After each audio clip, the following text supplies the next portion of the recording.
What's going on, casters? Unfortunately, you'll have to excuse my voice. I chose the worst time to start recording this. I'm actually, you probably can't hear it too well at the moment, but I'm actually like on the edge of like losing my voice. So you'll have to excuse me a little bit for that. I'm going to try to power through and push this video out for you guys. Like I said in the update video, I wanted to kind of go over the set 2 FROSTFALL cards.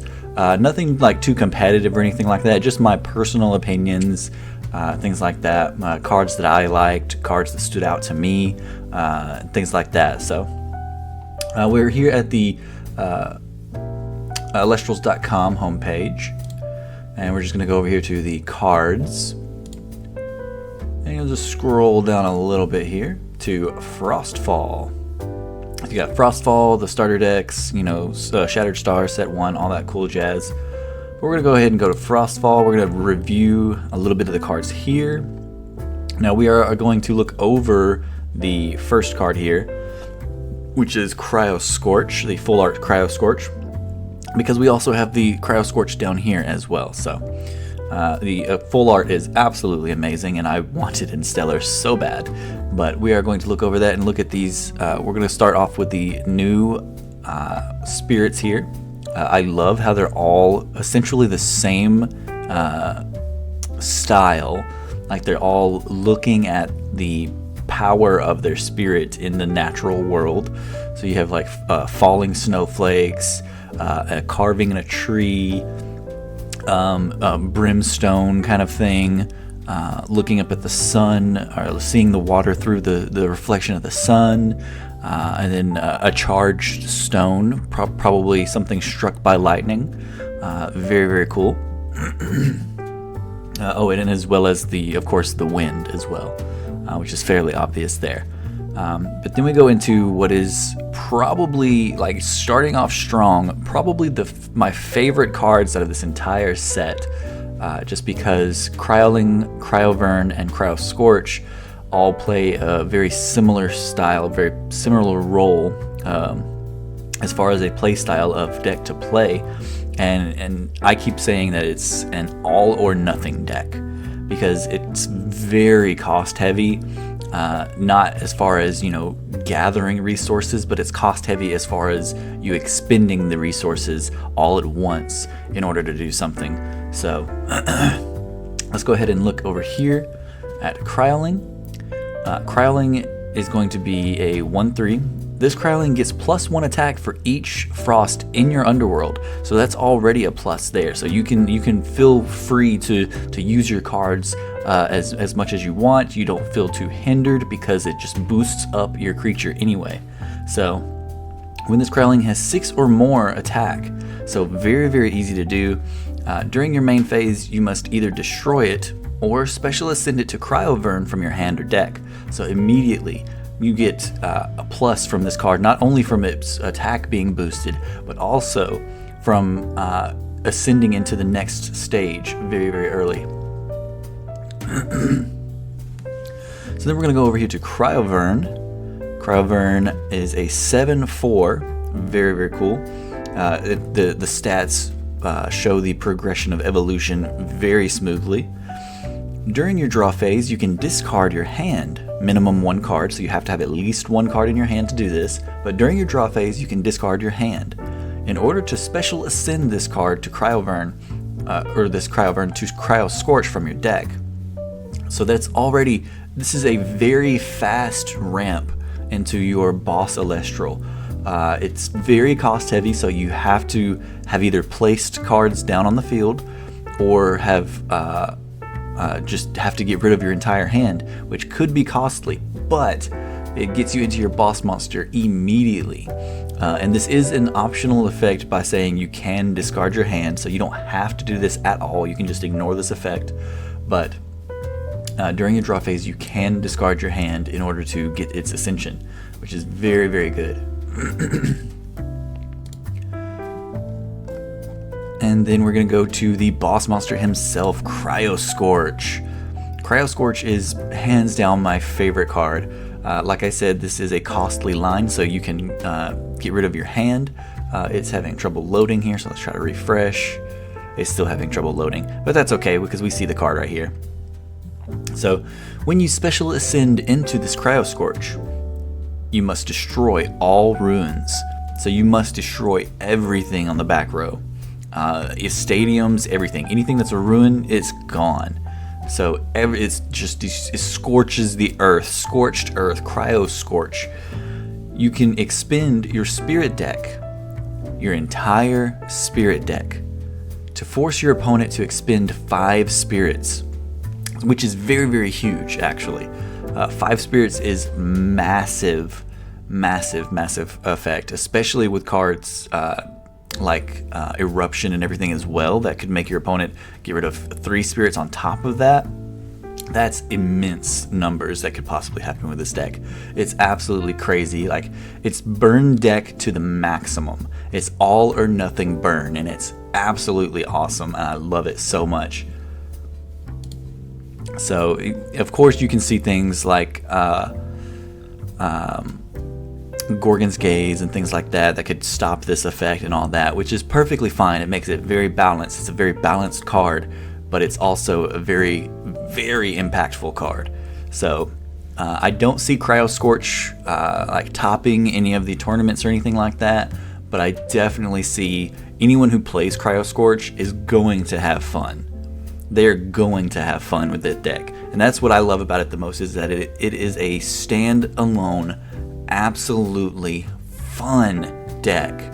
Like, it doesn't have to be competitive. It doesn't have to be competitively viable. It's not gonna. It doesn't have to go into every single deck that every single person plays, like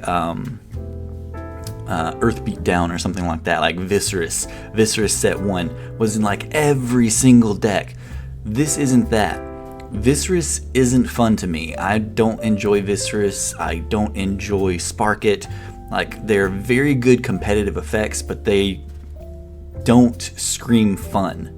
This screams fun. This gets me so hyped to play Elestrals, which I was already hyped to play Elestrals because I love the game itself, but some of the more impactful cards made it kind of, made it kind of stale feeling after a while.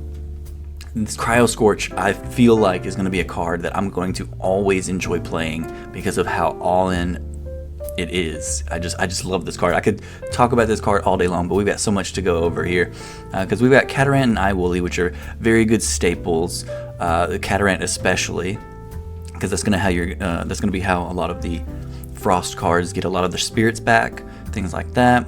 Iwoolly is a very fun card as well. It can destroy lots of opponents' Elestrals. That's a board wipe, so Iwoolly is a board wipe, which we aren't really used to in the game. So Iwoolly could see some massive play, but it's not really my personal favorite or anything like that. Doesn't stand out too much to me, but it could see some major play. So definitely keep your eyes out for Iwoolly. Then we've got the Snowaddle and Pingwat line. I'm just going to go ahead and jump to the last card here, which is the Imperawat. When you cast this Imperawat, you can Nexus all of your enchanting spirits to it, so you could stack it up to make massive damage. You can disenchant 3 of any color or any type of spirit in any combination of Frost and or Thunder. So it has to be Frost or Thunder that you're disenchanting, but it can be in any combination for those 3. In order to destroy each card on your opponent's field. Absolutely nuts. This is essentially a dark hole on crack. Like, Imperawat, it's a costly effect as in the long term, so you probably only get it off once, maybe twice, but it's so good. Its effect is so good. Board wiping is amazing. So set 2 introduces us to board wipes, which a lot of people have asked for quite a lot. So set 2 delivers on those board wipe requests. Nothing really stands out to me about the frog and the bug. Like, they're okay cards. Glaciersa is a fun card. Introduces piercing damage, which we've seen for quite some time now. The first card, and I think the only card to do that, possibly for some time, I can't remember. When this Glacier enters battle with an Elestral, you can suppress that Elestral as well. So once it's battling something, you not only turn off that effect, but you can also deal damage through that Elestral. Absolutely amazing card. The 3-drops in set 2 really amped it up and really made it seem worth playing the 3-drops. Next up, we're going to have the Morphrost, which is arguably the most combo heavy deck that you could possibly play in sets right now. It's very combo heavy. You can do so many things with Morphrost. It's definitely a combo deck. It's one of the more fun decks to play as well. I would argue that Morphrost is more competitive than Cryoscorch, but it is also a fun deck at the end of the day as well. So I would say Morphrost is the sweet spot as far as competitive and fun. Morphrost is going to get you best of both worlds, because it's going to be super combo heavy and it's going to get you some wins, but you're still going to have fun doing it. So Morphrost is honestly probably the best deck to come out of this set, in my opinion. Morphrost is probably the best deck to come out of this set. Morphrost is very, very cool. It is a 1-drop deck, essentially. So there is that. It leans more towards, the problem that Elestrals kind of has of where it wants to be a 1-drop game. But at the same time, with everything else that's going on, like, you might be able to swarm the field with your Morphrost, but things like Imperial-Watt, Iwooly, they're just going to get nuked. So... but yeah, Morphrost, if you want to have fun and be fairly competitive, like probably not a like S tier deck or anything like that, but it's probably going to end up being like A tier, B tier if I had to guess. Like, Morphrost is very, very fun and very, very cool deck. Then we have Chivroar here with Frigicub. It's going to be your main one of your main Nexus cards in FROSTFALL. Or for the Frost typing. And then what is Chivroar's effect? I can't even remember. You enchant one from your underworld to a Frost Elestral on your field, so you can enchant other things. So essentially Nexusing, but from your underworld. While Mountains of Boreas is enchanted, the Chivroar cannot be targeted by your opponent's rune effects, which is actually fairly huge. Like, this card essentially says it is unaffected by anything you could possibly put towards it, except for maybe like a boom bat or something like that. It's very, very good. Very, very good card. Very simple to get out, especially with Frigicub's effect to Nexus things. Oh man, you can Nexus up to 2 cards when you do enchant 1 Frost from your underworld to this Frigicub, so you don't even have to Nexus to Frigicub. You can just simply Nexus onto something else, and then you get 1 from the underworld onto your Frigicub, and then you're off to the races with 3 after you ascend into Chivroar. Like, that's just nuts, man. That's absolutely nuts. You would have 2 targets that could turn into your Chivroar, so your opponent probably can't effectively get rid of both. Oh man, Chivroar is so cool. Love Chivroar. Oh, there we go. Let's see. Arcturus is okay. Let's see. Chilotl is adorable, but I don't know about competitive or anything, or really even that much fun. It's just super adorable card. Infrostix, you can expend 2 and discard this Infrostix in order to target and special cast a 1-spirit Frost Elestral from your underworld. So essentially a monster reborn. Very, very useful there. Let's see. What else we got? Oh, the Liths. Did I even talk about the... Oh, no, we've been on Frost. So, okay. So the Liths are going to be a game changer as well. Liths are actually nuts. You can just normal cast a 2-drop, first of all. Crazy. And then, let's see. If an opponent has fewer Elestrals in their underworld than you do, which is very good for Frost, because they have things like what is it? Is it Avalanche? Is that the one I'm thinking of? The one that like mills essentially a lot and more if you have Frost. But yeah. And then when you cast this Morlith, you must send the top 5 cards of your deck to the underworld, which is what you're wanting as well with the Frost cards. You want a lot of things in your underworld. The Frost definitely deals with the underworld, so that can definitely help you out there. One of the more underperforming cards, if I had to guess, as far as the liths, some of the liths are just nuts. Some of the liths are actually nuts. So that's probably one of my least favorite lith cards. I love the Paleoth or Paleoth. I think it's Paleoth. So Paleoth and Neandersloth. I love these cards. I want to build a deck around these guys so bad. I've tried to come up with a couple things, but nothing really cemented in stone as of right now. But I really like these cards. They speak to my soul quite a bit. Fun fact: before set 2. Months and months ago, probably even before set 1 officially dropped, I was coming up with an idea for a sloth card as well for the, when I was making cards, custom cards and stuff like that for the channel. I actually, my next one was going to be a sloth card. But then set 2 information started dropping and I saw the sloth and I was like, oh no, but that's okay. Their idea was way better than what mine was going to be, so. But then we have a card that I feel like a lot of people are going to sleep on. A lot of people are going to sleep on Synector and Wasp Ivy. But I'm telling you, I said this in stream the other night, I'm telling you, do not sleep on Wasp Ivy. Because I've seen some people with some deck ideas for Wasp Ivy that are going to make you say, Earth Beatdown who? Like, Wasp Ivy takes Earth Beatdown to a whole new level.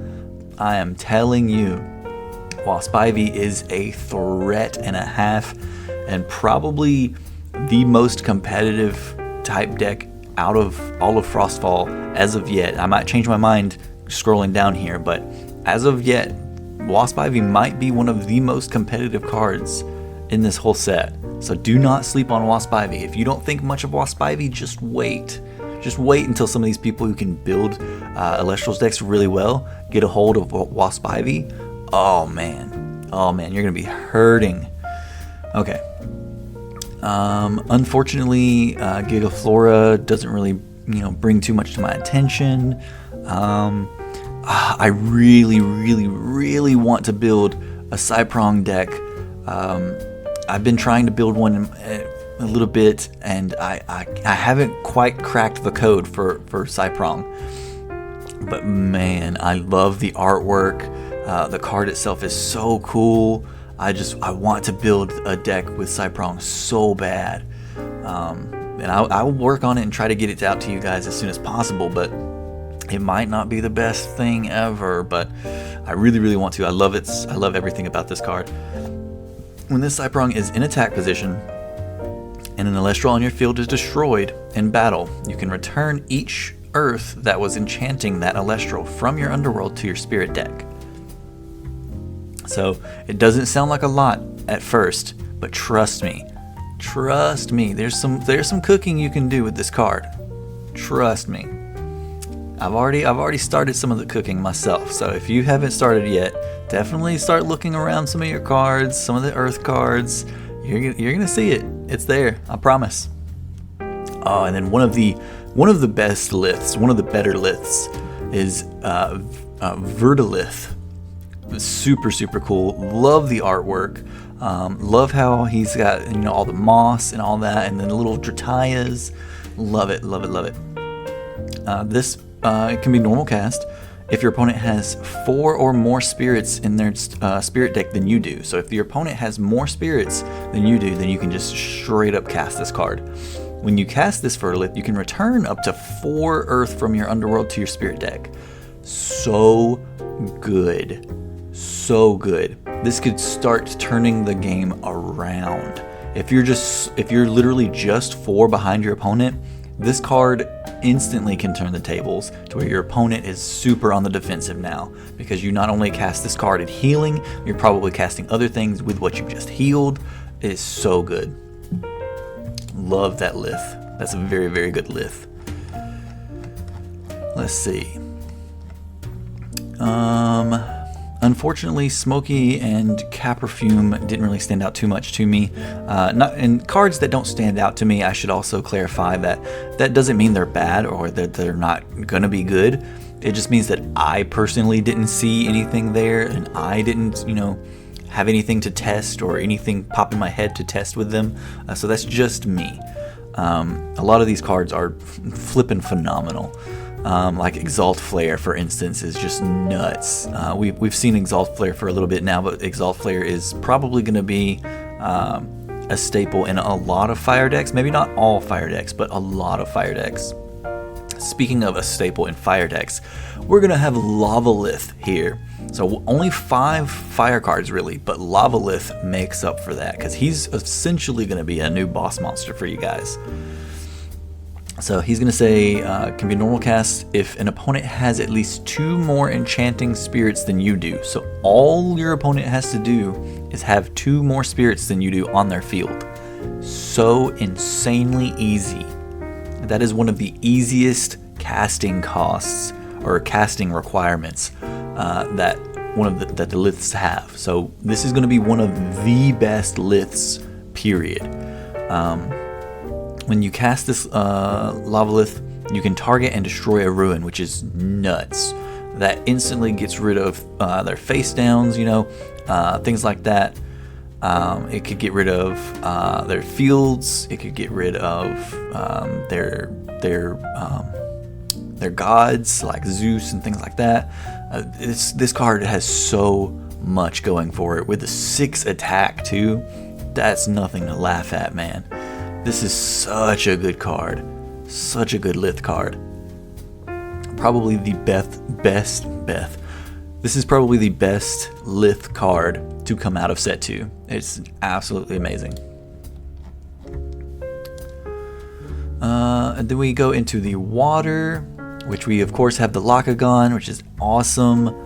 Then we have the Cerebral, which is some people I've already heard on the through the grapevine and some people's videos. They're starting to think about Cerebral, and I really like that because I like Cerebral quite a bit. Cerebrum is okay, but Cerebral is a pretty decent card. I like the potential here with Cerebral. The Narpoon is going to be kind of a staple in some Frost decks, but then we come to one of my honestly, it's probably my favorite water card, possibly my second favorite card, period. Let's see. It's my second favorite card, period, in the set so far, is Waylance. I love Waylance. It is such an awesome card with an amazing ability. If you're going up against one of the best decks, Earth Beatdown, right? One of the best decks, Thunder Nexus, right? You're going up against any of those, any deck where your opponent essentially has, 1 to 2 cards that they're relying on, such as, Viscerus, Spark It, things like that. When this Waylance destroys an opponent's Celestial in battle, you can search that player's deck for any number of cards with that same name as the Elestral and send them to their underworld. You essentially snipe their deck of all copies of whatever threat this thing kills. That is one of the most insane abilities that we've seen so far in the game. I cannot wait for Waylance to pop off. I haven't seen a lot of people talking about it or trying to playtest it a whole lot, but Waylance is an absolutely bonkers ability, such an amazing card, and I cannot wait to see this thing pop off. I personally, I truthfully 100% want to see a Waylance top. I want to see Waylance in, if not first place, second place. I want to see Waylance pop off. Waylance is such an awesome card that it deserves to be in the first or second spot in a tournament. It really, really does. It's such a crazy ability to think you can just snipe someone's entire strategy, their entire deck gone because you built or because you killed their win con. That is so crazy. That's gonna make decks be forced to be built differently. That's an effect that can force the game to change, which is so cool. I love Waylance so much, and I hope it does amazing things in tournaments. All right, and then scrolling back down, we of course have to stop here. We see the Platypulse, we see the Rhinoceros, we've seen Rhinoceros before, we see the really cool Rhysterridge, very, very cool card, but we've got to stop and talk about Bronto-Glow. We've got to stop and talk about Bronto-Glow, because not only is, Fun Glow absolutely adorable, but Bronto-Glow is a Thunder Dinosaur? Excuse me? All I've ever wanted in life, in Elestrals, is to be a Thunder player, and to have a dinosaur. I'm so hyped for Bronto-Glow. This is 100% my third favorite card, and if it wasn't for Waylance's effect, it would be my second favorite card. I love Bronto-Glow so much. So much. Look at how adorable. Even Bronto-Glow himself is so adorable. I love it. Oh my goodness. You can disenchant one Thunder from your Fun Glow in order to suppress each Elestral on an opponent's field until the end phase. So it's a field-wide Gorgon's Gaze. When this Bronto-Glow destroys an Elestral in battle, you can special cast a Fun Glow from your underworld. So not only can you, use the spirit on Fun Glow to use its effect to suppress cards, you can do that each turn essentially. Because if you suppress something, you're more than likely going to try to kill it. And if you kill it, you can bring your Fun Glow back and then do it again next turn. So crazy. And even if you can't, you've brought your Fun Glow back so that your opponent has to forcibly try to get rid of Bronto-Glow. And so then your Fun Glow's sitting there, and then you can just go into another Bronto-Glow. It's so good. I love Bronto-Glow so much, man. I'm so happy. Bronto-Glow, just look at that smile. Look at that smile. You can't look at that smile and not be happy. That is such a good card. I love Bronto-Glow. All right. And then we come down here to some of the wind cards. We've got our another dinosaur, which is absolutely awesome. I love dinosaurs. We've talked about this a little bit on stream, that I would love to have eventually a dinosaur deck.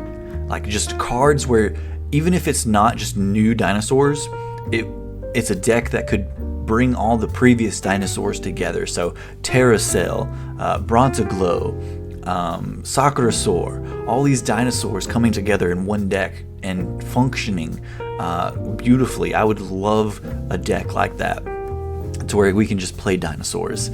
I was a big fan of dinosaurs in Yu-Gi-Oh! I'm a big fan of dinosaurs in general. I'm a big fan of fossils and dinosaurs in Pokemon. Dinosaurs are just the coolest, and we can all agree on that. But with that being said, Nimicell is going to be one of Wynn's more common cards. It's going to be a way to recur a lot of spirits back to your spirit deck. And then Terracell is a card that might not see a lot of play, but I kind of want to see it pop off as well. You can Nexus Wind or Water, so it's a Nexus card. When you do, you can special cast a Nimicell from your hand or deck. So you can Nexus something on top of recurring your spirits. So cool. So much potential there, and I want to see it pop off so bad.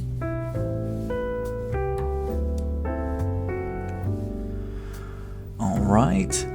And we have Findust and Hiboofen. So, fun fact, you have to say this card as Hiboofen. You can't say it any other way. You have to say Hiboofin.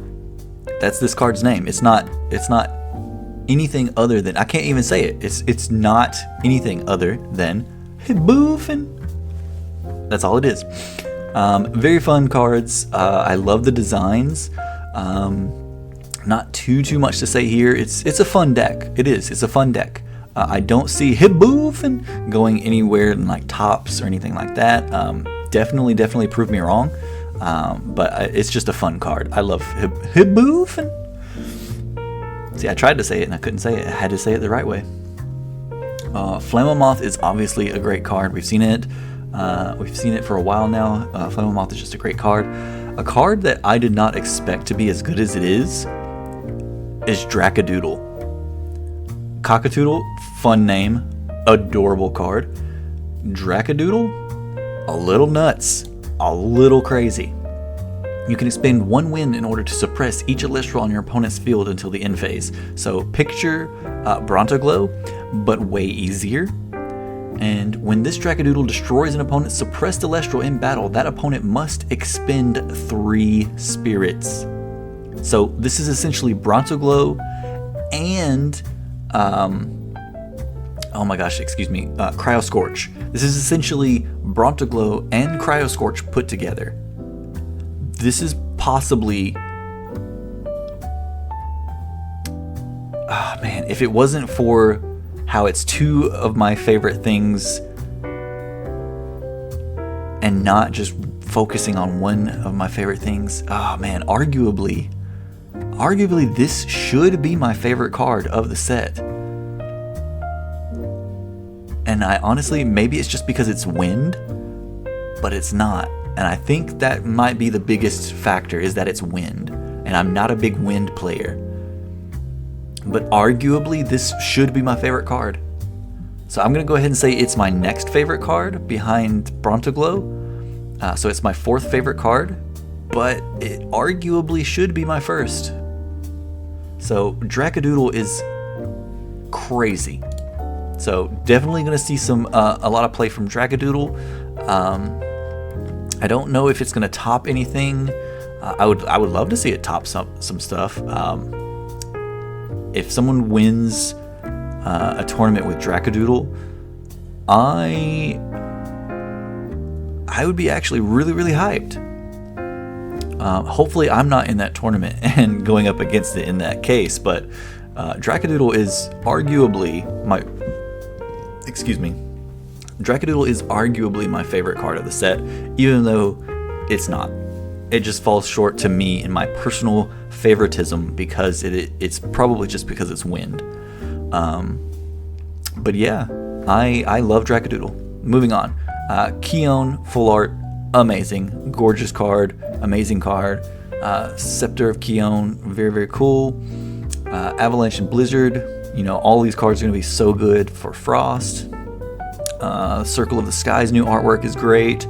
Ambrosia Cornucopia is kinda nuts. We get fruit support, which is so cool. We get fruit support, and it is perfect. It is perfect. The artwork is perfect. The cost is perfect. The ability is perfect. This card is a card that had a lot of love and care put into it, and you can tell. So this is a 2 cost, draw a card, so it's draw power. Then return any number of spirits from your underworld to your spirit deck up to the number of ambrosia in your underworld.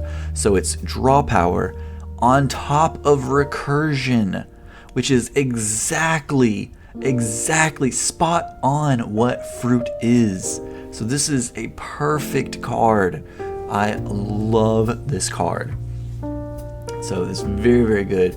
Fruit being one of the most fun decks to play out of all of Elestrals. So this is absolutely awesome, and I love to see this. I definitely want to see more continuing support for cards and decks moving on.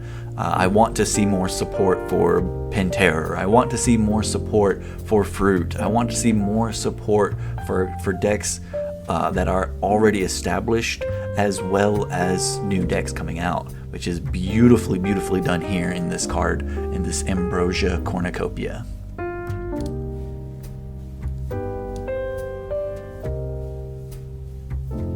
And we have Stoke the Forge, which is probably going to be more common than you think. I've seen some decks coming out with the new fire support, and Stoke the Forge is definitely going to see some more support, or is going to see some more play than you might think. Rise from the Depths is obviously like a Monster Reborn card. It's going to be good, especially for a 1-drop. Race to the Top. So out of non-Elestral cards, this is the GOAT for me. I love Race to the Top. Race to the Top is my favorite non-Elestral card. If I'm adding non-Elestral cards and Elestrals, Race to the Top is probably my second favorite card, period, in this entire set. I love Race to the Top. Race to the Top is going to be a 1 cost. This Race to the Top can only be cast if Mount Olympus is enchanted. So you have to have your field spell, which is fine. Or your field, your stadium card. So, which is fine. And then target 2 Elestrals and destroy the Elestral with the least defense. So it's essentially a Earthquake for Thunder. It takes a couple more steps, but it's an Earthquake for Thunder, which is huge. It's way bigger than you might think. Trust me. Race to the Top is not a card to be slept on. I'm telling you. Let's see. Then we have Tower of the Winds, which we've seen. It's going to be huge for wind. Sandstorm, not as much. Poison Nectar, it can be good. Not a lot of people play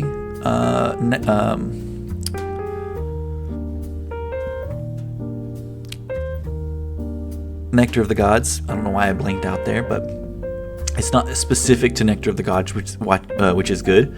This Poison Nectar can only be cast when an opponent activates a card effect that draws a card. So against Fruit, it might be a little bad. You probably want to side this in if you think you are going to go against Fruit, but other than Fruit, I can't think of a lot that does a lot of drawing. Because there's definitely a lot of searching, but not a lot of drawing per se, other than Fruit. So, yeah, maybe Aphoros from Water, maybe. That's kind of about it. It's kind of a niche card, but you can negate that effect and destroy that card. So if you are going against Fruit, this is going to be your go-to. Like, you're going to go to Poison Nectar almost all the time. Like, you're probably going to run 3 of these. If you know you're going against Fruit, you're probably just going to run 3 of these. Let's see. Divine Blessing is a big card. It's a counter that says this Divine Blessing can only be cast when an opponent activates an Invoke rune. Disenchant a spirit from your field in order to negate that rune. Very good. It's negating a specific rune. Huge card. Let's see. Chains of Prometheus. This is definitely my next favorite card, and kind of the last card of the set that's going to be any of my favorites. But I love the fact that not only is it just an amazing card, like this effect could have been something completely different and it still would have been so cool. So cool. Chains of Prometheus is one of the coolest names we've seen so far. And then the art is obviously very good. But this card is our counter to counters. So counter runes were such a huge part of set 1, and they still kind of are because this is a counter, but it's a counter to counters, so it's so good. And it's very balanced as well because it's a 2-cost fire. This Chains of Prometheus can only be cast when an opponent activates a counter rune, which we know it's a counter to counters. Negate that rune, and then that opponent returns 1 spirit from their underworld to their spirit deck. So it not only counters your opponent's card, but it also balances itself by returning one of their spirits to their spirit deck, so that they, if for instance, if they tried to do Gorgon's Gaze, they only lost one spirit. Like, they of course lose the Gorgon's Gaze itself, but you know, cost wise, they only lost one spirit, so it doesn't hurt as bad. So like the pain of this card countering their counter ruin isn't as bad as it could be. This card could be way more busted, but I'm glad it's not. I'm glad it's very balanced. I'm glad it's very fair, and it's such a good card.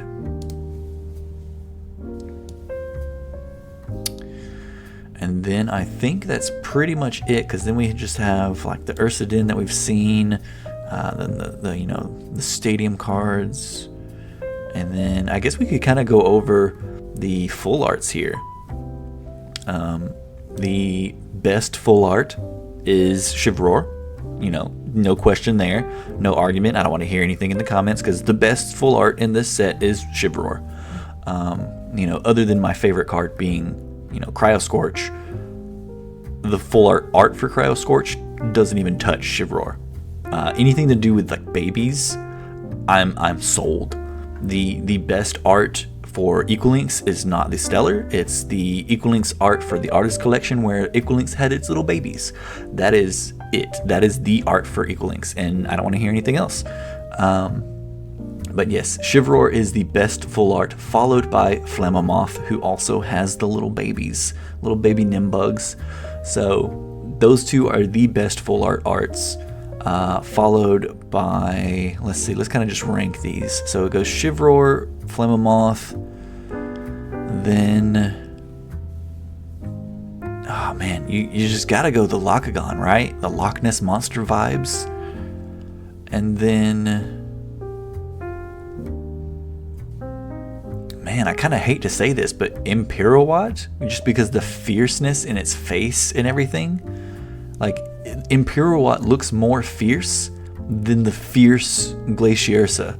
Like, Glaciersa is a fierce card, but Imperiwatt actually looks more fierce than it. So I gotta say Imperiwatt, and then probably Glacier. Well, man, is Glaciersa really the worst looking? Because Frostix is just beautiful. Like, it's just such a beautiful card. I kind of think Glaciersa might actually fall to my least favorite of the full arts, which is nuts, because I love Glaciersa as a card. But it's less fierce than Imperiwatt, and definitely less beautiful than Frostix. So yeah, I think that's it. I think it's Chivroar, Flammomoth, Locagon, Imperiwatt, Frostix, Glaciersa. I think that's it, man. Then we of course have the reverse stellars, which is something new and is super cool. We only have a few reverse stellars as far as we know. Then we have the regular stellars, I believe. Yeah, no, these are regular stellars. Findust, Arcturus. Arcturus, I love the black ice vibes. I'm not a big fan of the green for Morfrost, but I kind of understand, like, they're supposed to be like monsters, so I can see why green was like the first thought for monster, but it kind of just makes them look kind of like boogers. And I'm not here for the booger vibes, but I do love Morfrost, especially Terraform. I didn't mention this before, but Terraform is actually my favorite of the Morfrosts, so there's that as well. Because there is the Lichen Form, Indus Form, Abominable Form, and Terraform. And Terraform is absolutely, it's honestly kind of adorable in my opinion. Like, it's kind of like a pug, right? Like a pug dog. Like, it's so ugly that it's absolutely adorable. And that's kind of what Terraform is for me. Abominable is just kind of silly looking. The rest of these are just kind of silly looking. Lichen Form is kind of cute. I'll give Lichen Form, he's kind of cute. But the other two are just kind of silly, and then Terraform is just the cutest. He's just the cutest. But yeah, so that's gonna be my discussion and kind of like my favorites and things like that of set 2, Frostfall. So what did you guys think of my vibes on Frostfall? Did you guys agree with me? What are your thoughts? What are some of your favorite cards? Give me your top 4 or 5 cards. Give me your first 4 or 5 favorite cards of Frostfall. What did you think about my argument on the full arts? Other than, you know, Chivalry being number 1, what was your choices for the next best full arts of the set? Because, you know, everyone knows that Chivalry is the best full art in this set, hands down, no questions asked, no need to comment anything other than that. But yeah, so let me know in the comments down below. Drop a like, let me know that you guys like this. And yeah, if you guys drop enough likes, I might do a version of this for set 1 as well. If you guys want me to, and if both of these get enough likes, then maybe we'll do this in the next set as well. So let me know, and I'm gonna get the heck out of here though. Have a great day. Peace out.